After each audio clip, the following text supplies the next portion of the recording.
Viewers, এই IPS ইনভার্টারটি আমি দীর্ঘ 2 বছর যাবৎ ব্যবহার করতেছি। তো এটাকে অনেকেই জংফা ইনভার্টার নামে চেনেন। এটা একটা আইপিএস ইনভার্টার। এটা আইপিএস ইনভার্টার বলার কারণ হচ্ছে এটা আইপিএসের মতো কাজ করে এবং এটা হচ্ছে একই সাথে ব্যাটারি থেকে ব্যাকআপ নিয়ে বিদ্যুৎ তৈরি করে, আবার ব্যাটারিকে চার্জও করে। এর গায়ে লেখা 1000 ওয়াটের এক আইপিএস, কিন্তু এটা 1000 ওয়াটের না। যাই হোক, ভিডিওর মাঝখানে আমি বলার চেষ্টা করব যে এটাতে কত লোড দিয়ে ভালো মতো চালাতে পারবেন। আর হচ্ছে এটা 10 এম্পিয়ার রেটে ব্যাটারিকে চার্জ করতে পারে।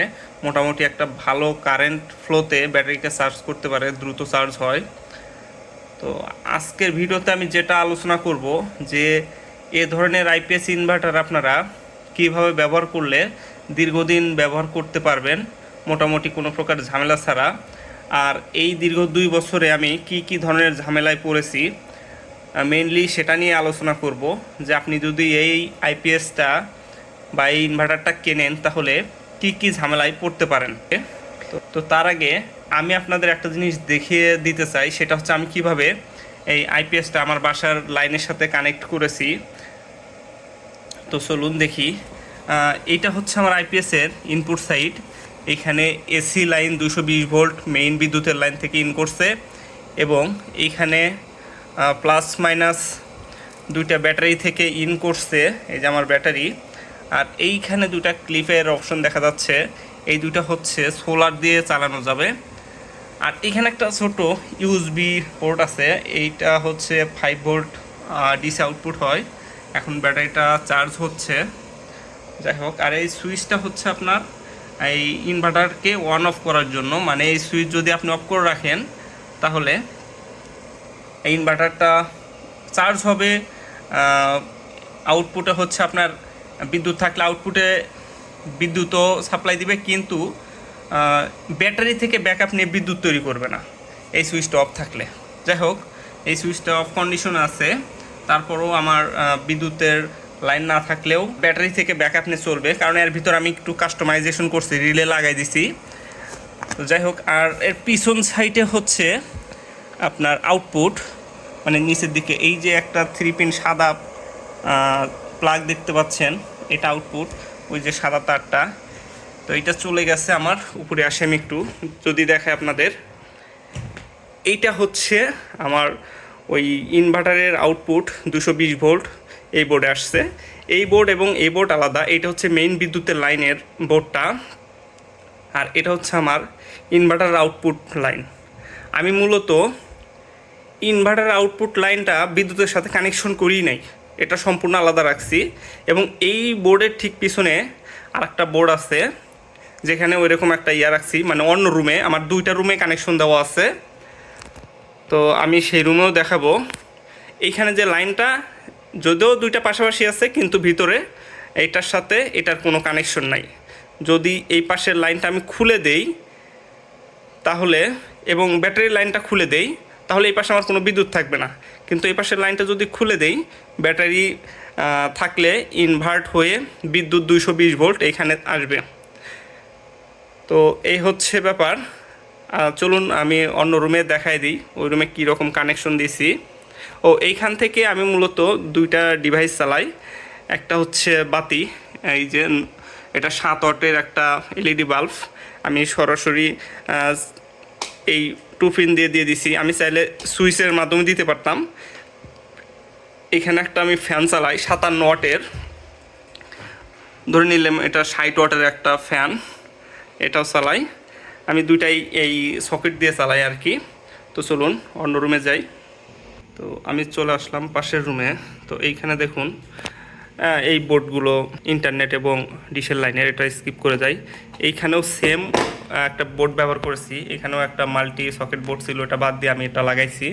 এটা আমি অনলাইন থেকে অর্ডার করে নিয়েছি। এখানে 2টা সুইচ আর 2টা সকেট রয়েছে, এই 2টা সকেট একটা চার্জার, এবং এইটাতে আমি 32 ইঞ্চি একটা স্মার্ট টিভি চালাই। আর এই সুইচ দিয়ে হচ্ছে ফ্যান চালাই, এবং এটা দিয়ে বাতির। আমি সুইচগুলো উল্টা করে লাগাইছি আমার ইচ্ছা মতো। যাই হোক, এটা হচ্ছে আমাদের বাতির সুইচ, এই যে বাতি নিভে গেল। আর এটা হচ্ছে আমার ফ্যানের সুইচ, ফ্যানটা দিয়ে দিলাম আমি। তো এইখানে আমি এখান থেকে এইটুকু আন্ডার ওয়ারিং করতে পারছি। আর উপর থেকে দেখেন একটা লাইন চলে গেছে, এইটা চলে গেছে আমার ফ্যানে। এখানে আমি একটা বিএলডিসি ফ্যান ব্যবহার করছি। তো এই ফ্যান সম্পর্কে আমার একটা ভিডিও আছে, বিএলডিসি ফ্যান। তো যারা ভিডিওটা দেখেন নাই তারা দেখে আসতে পারেন। তো এই ফ্যানটা মাত্র 35 ওয়াটের। মেইন যে কথা, আমি হচ্ছে আইপিএসের সাথে বিদ্যুতের যে কানেকশন নর্মাল যেভাবে আইপিএসের কানেকশন করে সেভাবে আমি করিনি, সরাসরি ভিন্নভাবে করেছি। তো চলুন ওই রুমে যাই, ওই রুমে গিয়ে বিস্তারিত বলি আর কি। তো এই রুমে আমার কানেকশন এতটুকুই। আমি অলরেডি এই রুমে চলে এসেছি। এটা আমার হচ্ছে আইপিএসের যে রুমটা। আমি মেইনলি হচ্ছে যে কারণে বিদ্যুৎ থেকে এটার আউটপুট লাইনটা সম্পূর্ণ আলাদা করছি। নর্মালি আইপিএসের যেরকম কানেকশন থাকে এক তারের কানেকশন, আর মানে শুধু ফেজের কানেকশন থাকে আউটপুট সেকশনে আইপিএসের লাইনগুলো, এবং নিউট্রাল যেটা সেটা কমন থাকে। বাসা বাড়িতে যে আদার্স ডিভাইসগুলার আপনার যেগুলো আইপিএস ছাড়া চলে বিদ্যুৎ দিয়ে, সেগুলোর যে আপনার নিউট্রাল কানেকশন সেগুলোর সাথে কমন থাকে। কিন্তু এই এসএমপিএস টাইপ ইনভার্টারের যে সমস্যা, যে কারণে হচ্ছে মেইনলি আমি করছি, আলাদা করছি, মানে এর আউটপুট দিয়ে যে কটা ডিভাইস চলবে সেগুলা নিউট্রাল সহ আলাদা করছি। তো আমি এটার একটা ডায়াগ্রাম ভিডিওর শেষে দিয়ে দিব, আপনারা দেখে নিন কীভাবে কানেকশন করছি। খুব সিম্পল কানেকশন। তো কী জন্য করছি চলুন দেখি। বোর্ডে এখানে চলে আসলাম। দেখুন আইপিএসের মেইন যে লাইনটা এটা বন্ধ করে দিয়েছে, চালু করে দিলাম। হালকা একটা বাড়ি দিল, দেখতে পাচ্ছেন কিনা আবার দেখাই। এই যে বিদ্যুৎ যখন আসে তখন টের পাওয়া যায় না, কিন্তু চলে গেলে একটু বাড়ি দেয়। তো বিদ্যুৎ বন্ধ করে দিছি আমি আবার চালু করে দিলাম। দেখুন বিদ্যুতের লাইন আছে। এখন দেখি এইখানে দেখেন টেস্টার নিচে আমি একটা হাতে, এটাতে ঢুকতেছে না। যাই হোক, যেহেতু এখন বিদ্যুতের লাইন দেওয়া আছে, এটাতে দেখি। দেখুন উপরেরটাই কোনো ইয়া নাই, বাতি জ্বলতেছে না। নিচেরটাই দিই, দেখেন নিচেরটাই বাতি জ্বলে। তার মানে নিচেরটা হচ্ছে আমাদের লাইন, আর উপরেরটা হচ্ছে নিউট্রাল, বাতি নাই। এইবার হচ্ছে আসল খেলা দেখাই। বিদ্যুতের লাইন অফ করে দেই। ঠিক আছে, দিলাম বিদ্যুতের লাইন অফ। এখন দেখুন এটা ছিল নিউট্রাল, নিউট্রালেও বাতি জ্বলতেছে, দেখতে পাচ্ছেন কি না? এই যে দেখুন অল্প আকারে বাতি জ্বলতেছে, এবং ফেজ যেটা সেটাতেও বাতি জ্বলতেছে, সেটাতে আপনার একটু বেশি বাতি জ্বলে। যাই হোক, মূলত এই কারণে আলাদা করছি, নিউট্রালেও বাতি জ্বলে।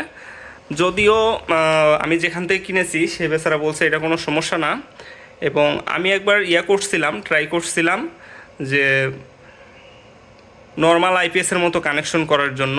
হ্যাঁ, নর্মাল আইপিএসের মতো কানেকশন করলেও চলে, সমস্যা নাই। তারপরেও যেহেতু আমি একটু আমার কাছে খটকা লাগছে, যার কারণে আমি এর আউটপুটটা, এর আইপিএস লাইনটা সম্পূর্ণ বাসাবাড়ির লাইন থেকে আলাদা করে ফেলছি। তো আমার চলবেই, যেহেতু অল্প ডিভাইস, মাত্র হচ্ছে দুইটা ফ্যান এবং দুইটা বাতি, যার কারণে আলাদা করে নিছি। আর যেটা করছি সেটা হচ্ছে এই ইনভার্টারের সাথে নর্মালি কিন্তু এইখানে 2 পিনের একটা কানেক্টর থাকে। এইখানে আমি হচ্ছে আইপিএসের কানেক্টরের মতো, মানে আইপিএসের যে থাকে 3 পিন প্লাগ থাকে, ফেজ নিউট্রাল ডিফাইন করা থাকে। এই যে দেখুন এইখানে এন লেখা আছে, এন হচ্ছে নিউট্রাল, এটা হচ্ছে এল লাইন। এটার সাথে এটার কানেকশন ঠিক আছে কিনা, এটা এইভাবে বসবে, তার মানে এটা হতে হবে লাইন। তো দেখি এই পাশে একটা লাইন কিনা, সুইচটা দিয়ে নেই। দেখুন এই পাশেরটা লাইন, তার মানে আমার লাইন যাচ্ছে। এইটা হচ্ছে আমার লাইনে লাইন যাচ্ছে। তো আমি মূলত এইভাবেই কানেকশনটা করছি, এবং এর ভিতরে আপনার লাইন নিউট্রাল করা আছে। তো আমি এর ভিতরেও লাইন নিউট্রাল অনুযায়ী লাগিয়ে দিছি, যার কারণে আউটপুট সেকশনে আপনার লাইন নিউট্রাল লেখা আছে।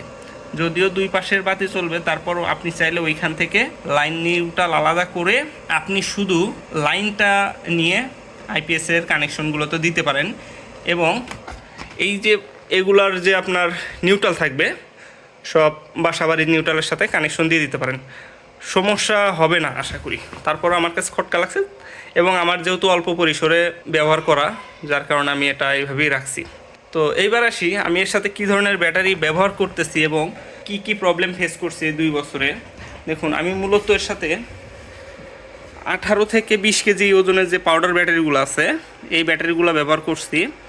তো এই ব্যাটারিগুলা আপনি পুরাতনও কিনতে পারেন, সেগুলা হচ্ছে আপনার দোকানদাররা মেপে দেয়, পুরাতন 2-1টা ভালো থাকে, কিন্তু আমি সাজেস্ট করবো ওগুলো না কেনার জন্য। আমি প্রথমে একটা কিনছিলাম, একটা প্রায় 6 মাসের মতো চলছে, তারপরে ব্যাটারি ব্যাকআপ কমে গেছে। আর একটা কিনছিলাম, তারপরে আবার কিনছিলাম। টাকার সমস্যার কারণে মূলত মানুষজন পুরাতন ব্যাটারি কেনে, আর পুরাতন ব্যাটারি কিনলে বিক্রি করতে গেলে পরবর্তীতে 500 থেকে 1000 টাকা কমে বিক্রি করে আবার আরেকটা নেওয়া যায়, আরও কিছু টাকা 500-700 টাকা বা 1000 টাকা অ্যাড করে।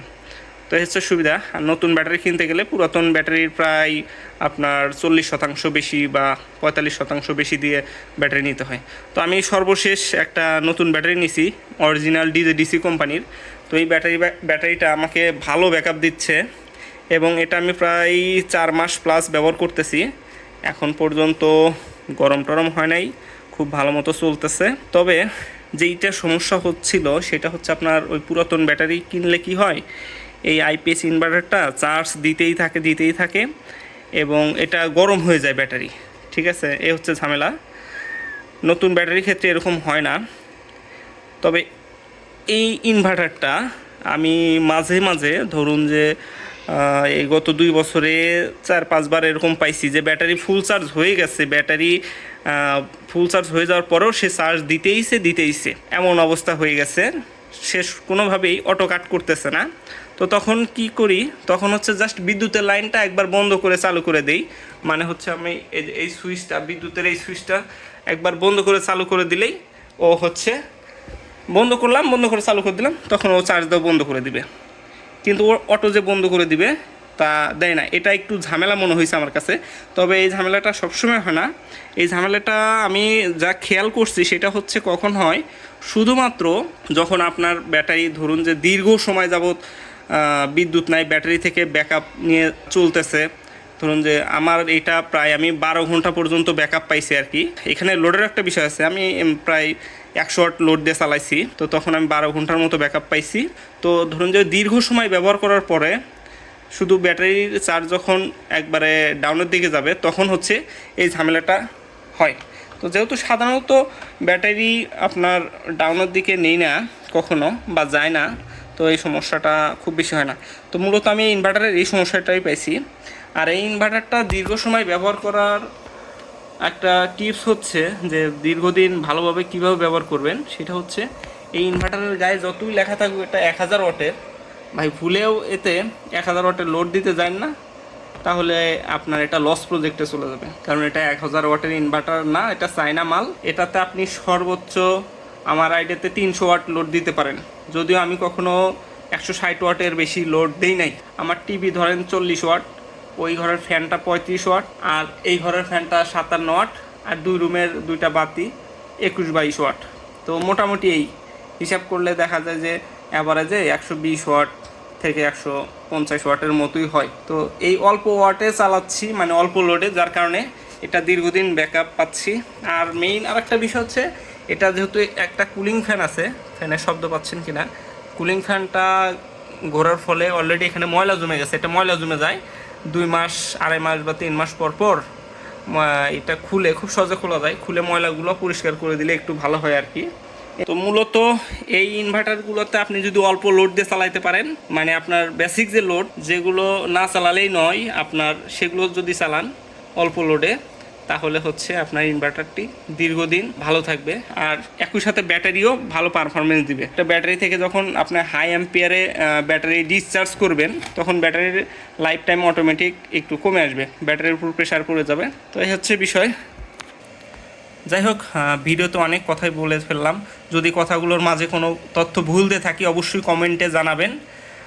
অনেক কিছুই আমার শেখার বাদ আছে, আমরা কেউই শেখার ঊর্ধ্বে না, আমাদের আরও শিখতে হবে। আর যদি ভিডিও ভালো লাগে অবশ্যই আমার চ্যানেলটি সাবস্ক্রাইব করে ভিডিওতে একটা লাইক দিবেন। দেখা হবে নেক্সট কোনো ভিডিওতে। সেই পর্যন্ত সবাই ভালো থাকবেন।